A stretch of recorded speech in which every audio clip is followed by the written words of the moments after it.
Everyone, welcome back to my channel. Into this video we will be studying a very interesting concept, and this is advanced SQL concept. Here we'll be seeing how do we use case when statements inside the joins. Sounds interesting? Yes. After seeing this video, you'll be amazed by the effectiveness of this particular concept. So without wasting much time, let us quickly move back to our screen. But before that, don't forget to hit the like button and also subscribe to my channel if you haven't. Let us start learning the concept. Friends, we have two problems here which will help you to clear your concept, which I'll be discussing in this video. So the very first problem you can see onto your screen. First, we'll go through this problem into very much detail. Then I'll help you to break down the logic through which we'll be solving this problem. And then we'll go to the SQL code. So friends, the question says, you can see the table is very much simple. So this is basically the input which we are having, and the output which we are having is displayed into the below section. Through the input only, I'll help you explain what the problem is saying. So you can see we have two columns here. One is seat ID and the second column is the name. So into the seat ID we have 1 2 3 4 5, and into the name we have n1 n2 n3 n4 and similarly n5. So basically in the output, what do we want? So into the output we want basically the seats of the pairs to be interchanged within themselves. For example, by pair, what do I mean? By pair I mean the consecutive seats numbers. So 1 comma 2 is one pair, 3 comma 4 is one pair. Similarly 5 will be pair with none of the other seeds because no seeds is available, but we are having two pairs here, and whenever a pair is there, just interchange the seeds within that pair. So seat ID 1 is assigned to student name as n1. So the output which we want here is seat ID 2, which have been given to the student name as n2, will now be assigned student name as n1. Similarly, the seat ID as 2 will now be assigned to the student name as n1. So basically we want to interchange the seats within the student themselves. So whatever I have explained into the video till now about the problem, basically the problem says the same. I'll just read out the problem here. The table contains a list of students. So this is the list of students n1 n2 n3. Every tuple in the table, so basically tuple means 1 comma n1. Similarly, the second tuple is 2 comma n2. So they are referring to this tuple into the question here. So every tuple in the table consists of a seat ID along with the name of the student. You can assume that the given table is sorted according to the seat ID, and the seat IDs are in continuous increments, which is there. You can see 1 2 3 4 5, they are into the continuous increments. The class teacher wants to swap the seat ID for alternate students in order to give them a last minute surprise before the examination. So we need to write a query that swaps alternate student seat ID and returns the result. If the number of student is odd, that means you can see the number of student here is odd. We have 5 student, and 5th student is the last student, which is the odd student. So for that case, you can leave the seat ID for the student as it is. So this is the input which will be supplying to the code, and this is the output which the code should give at the last. So let us see how to proceed with solving this problem, this interesting problem. So what do you think? What is the concept which will be applied here? Let's say we have the table here. I'll call the table as A. I'll paste again the same table. By now you must have identified what is the logic we'll be applying here. So we will be doing a join with the table itself. So we'll be joining the table which is giving in here, the input which is given here with itself, and the logic which we will be applying here to solve this will be something like, so we will be joining onto the basis of the seat ID column in both of these tables. So from the very first table, whichever seat ID we will be getting. So for example, let's say we are doing the logic for the seat ID as 2. So into the input we'll be having 2. So basically this 2, this should be matched with this one somehow. This 2 which is present in the table 1, this should be matched with this one which is present in the table 2.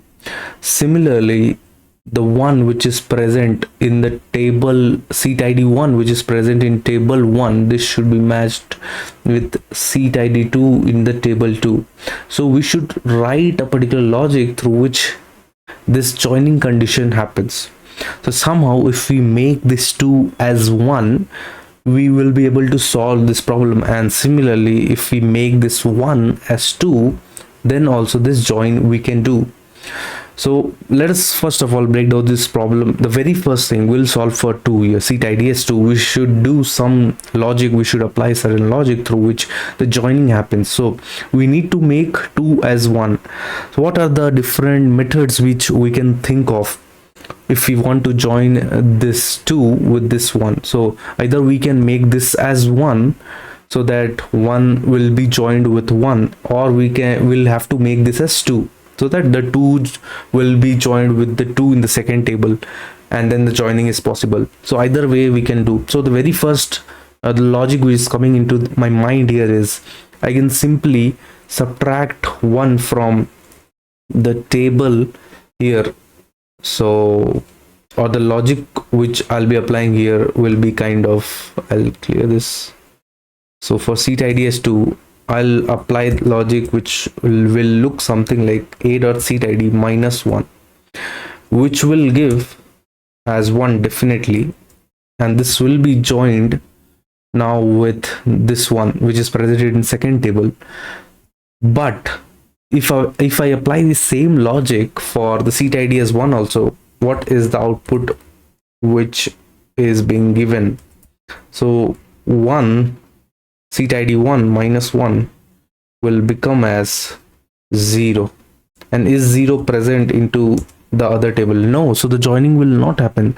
So we need to apply a universal logic which is applied to each and every seat id, or basically each and every numbers which are present here. So the logic which I'm thinking of as of now is, we will be dividing this number by 2. The seat id will be dividing by 2 here. 2 on division by 2, what is the modulus, or what is the remainder? So basically the remainder will be 0, and into the remainder, so this is the seat id division by 2, the very first step.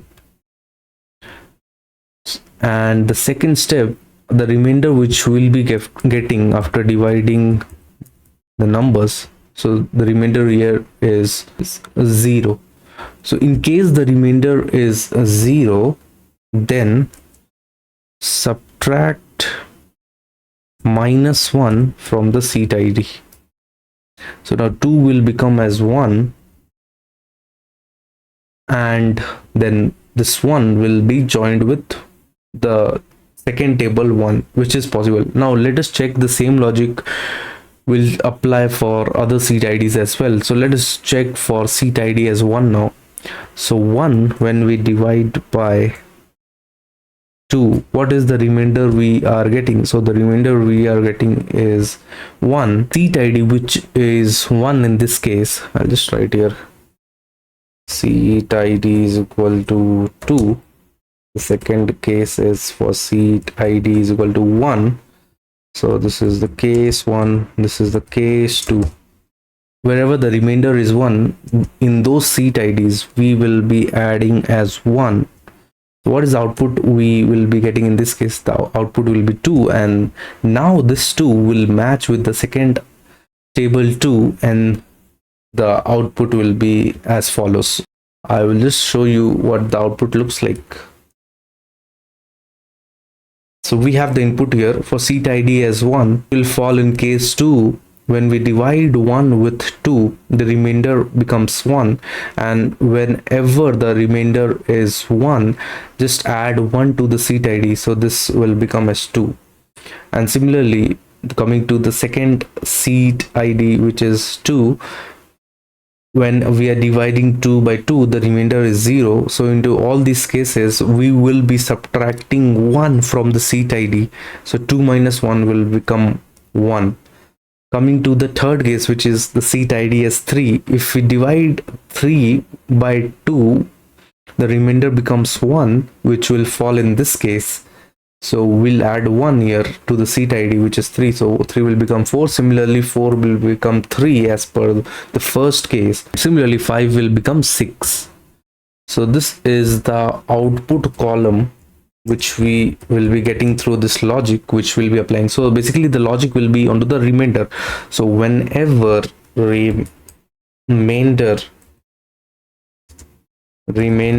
is 0, then the case when statement I'm writing, then into the seat ID subtract -1. Ever remainder is 1, then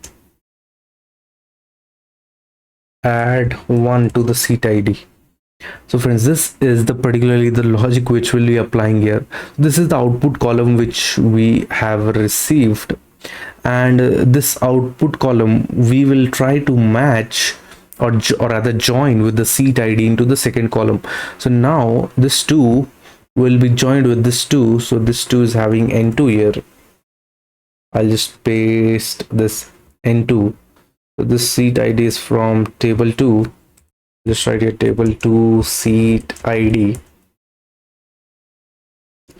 Similarly, if in the second row we have 1, so 1 will be joined with n1.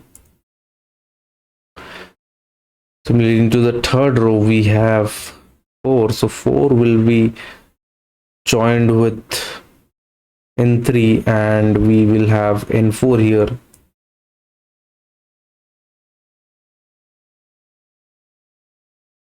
Similarly, 5, since 5 is having nothing, or rather 6, and we don't have 6 here, this will become as null because we cannot find a 6 into the second table. So that is why it will become null for now. So we'll have to apply a particular condition through which this null becomes as 5, or rather takes the same value which is presented to the very first table. So let us do exactly the same thing which we have done here into the code format, and we will try to see how does this query runs. So let's go to our SQL Server Management Studio, where I have imported the same data as usual. I have the data ready here. So let a.id, a.name, b.id, b.name from table 2, which is a. Let us do a left join only. So left join table 2 b on. Now comes the magic because of which you have come to this video. We will do the joining condition here. So, and we'll apply the case when statement. So let's see how to do this. First of all, I'll just write here b.id.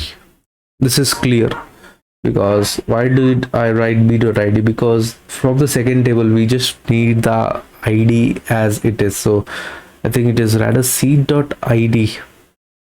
Oh no, it's just id. That's fine. So here let us start writing the case when statement. So case when a.id modulo, that means the remainder on dividing id by 2, is equal to 1, or rather 0, then what was the condition? So if the remainder is 0, what is the condition which we wrote into the Excel sheet? So the condition is we need to subtract 1 from the seat.id. Similarly, when a.id modulo 2 is equal to 1, for these cases, what is given into the Excel sheet? So into the Excel sheet we have a.seatid plus 1. We'll write the same a.seatid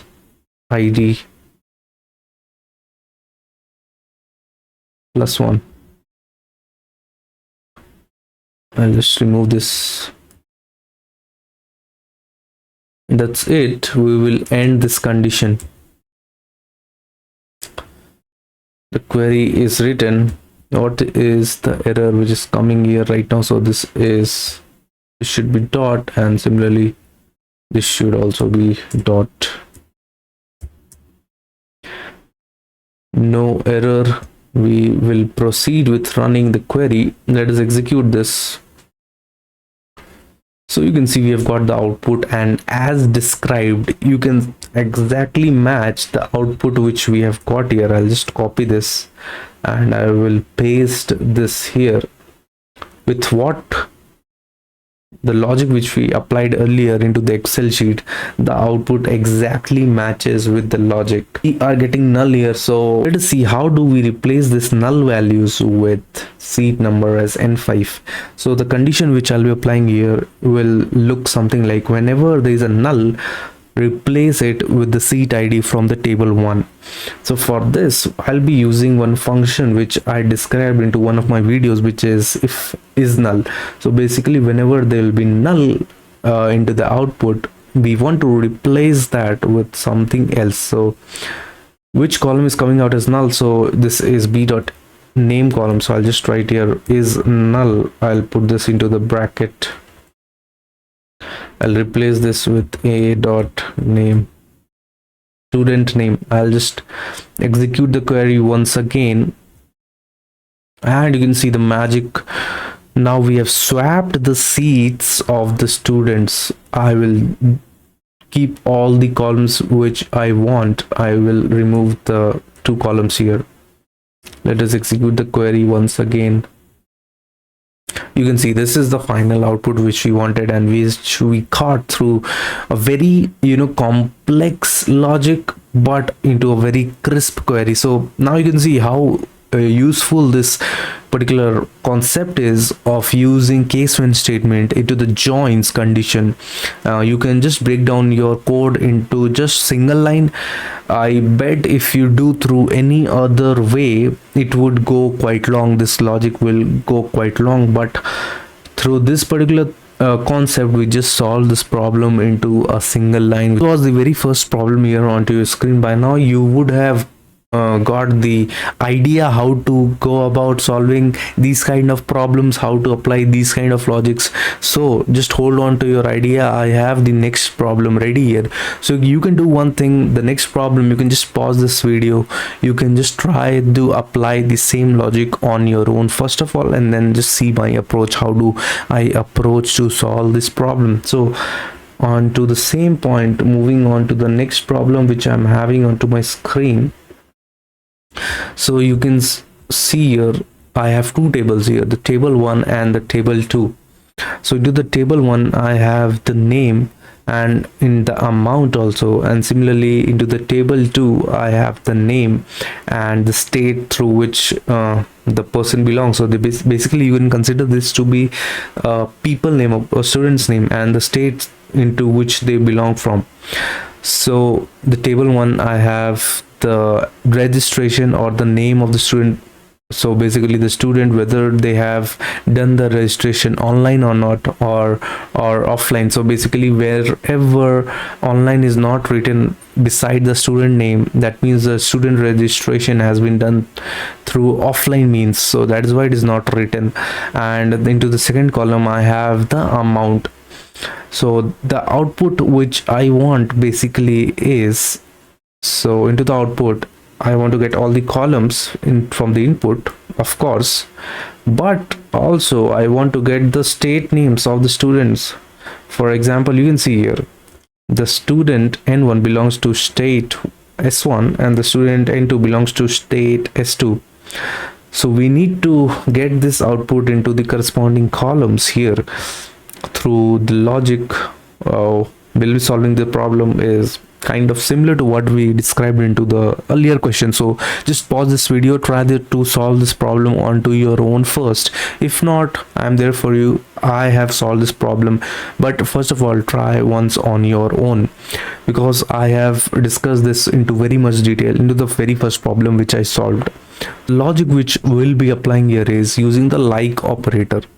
So if you remember, we have like operator in the SQL. What does it do? So wherever we need to match certain characters, wildcard characters in SQL, we use the like operator. So we will be using the same thing here. The logic which I'll be applying here will look something. So whenever into the name column you find n1 between the string, just output n1 here. Similarly, whenever you find n2, just output into here. That's it. That is the only logic which I'll be applying here onto this question. So I'll just go to my screen. First of all, let me bring the data here. Let's execute this statement. Let us see the output. You can see I brought the same tables here. So I'll just write here a dot star comma b dot state from table 1a, which is a, let us do a left join table 2 or 1b on. So here we need to write the joining condition. I'll open the bracket by which we want to join. So I'll just write here b dot name. Into the bracket, let's just write the joining condition. So case when name like, just open this, put it as n1, then n1 when name like, just open this, put as n2, then n2 end. That's it. We need to mention which is the table we are referring to here. So we are referring to the table A. I'll just write here a dot name. Let us execute the query. You can see we have got the respective output which we wanted, and we have got the state names beside the name of the students, whether they have done online transaction or the offline registration. So this is the summary of the concept which I wanted to discuss. This is a very important concept. Restrict your code to just 1 or 2 lines when you are using this particular concept. If I had to do the same question by any other means, I had to make temporary tables or other logics I have to apply, but through this particular logic I'm able to solve within a few or just 2-3 lines. So if you had found this video quite informational and useful, don't forget to hit the like button and also subscribe to my channel if you haven't, if you want to receive such kind of useful information. Meet you in the next video. Thank you so much. Bye.